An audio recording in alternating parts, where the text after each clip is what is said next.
Hello, and a warm welcome to our next session, 3 Questions 2, Daniele Pontarollo. You're responsible for more than 3,000 people and a spend volume of more than 25 billion euro. As former head of finance of ZF's aftermarket business, I can imagine that the last 18 months were quite challenging and turbulent. What were the biggest challenges you've been facing as head of materials management? One of the bigger challenges has been definitely the people. So keeping the motivation high of that people and our people, including the commitment toward the targets of ZF, has been really extremely important and a fundamental part to get the success we have reached at the end of the year. And I also want to mention positive things. So coming from the difficult times, of course, we always need to think what are the positive aspects where we need to build up for the future.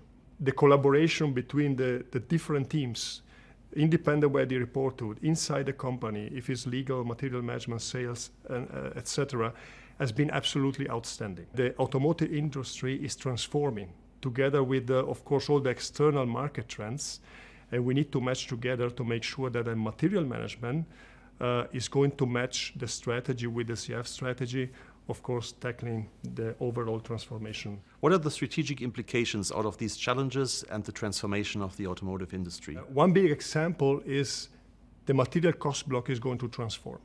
If we today look to our supply base, we have very well-known commodities. Now looking ahead, the strategy is, of course, targeting e-mobility, autonomous driving, vehicle motion control, integrated safety. We need to make sure that we respond to these needs in the future through a very systematic and structured strategic process and target operating model to really respond to the needs of the group in the future.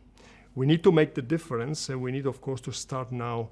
What about the external implications for the suppliers and the supply base, for example? Our suppliers are going to play a major role in the future, so a decisive role for the success of CF, but of course at the end as a consequence of our customers. Looking to our suppliers, there is one firm point, which is competitiveness.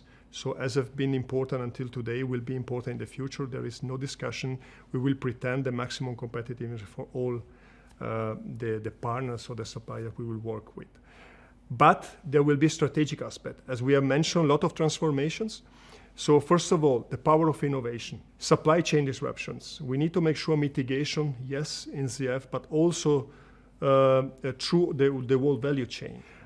We need to think about sustainability. We need to lead sustainability in the future. That's why a fundamental strategic plan in how to tackle that, it's what we pretend, and we will pretend for all the supply base. And last but not the least, the way we will interact is very important. So we are learned through the crisis. So this cooperation aspect is going to continue to be really a base to build up in the future stronger and stronger base to lead the transformation. CF has made the difference until today. I think also for the customer, and we intend to make this also for the future. And I think we are in a pretty good path, and I'm pretty confident we'll get there. This was TSETINIS 3 Questions 2, today with Daniele Pontarollo, Head of Materials Management, ZF Group. Thanks for watching.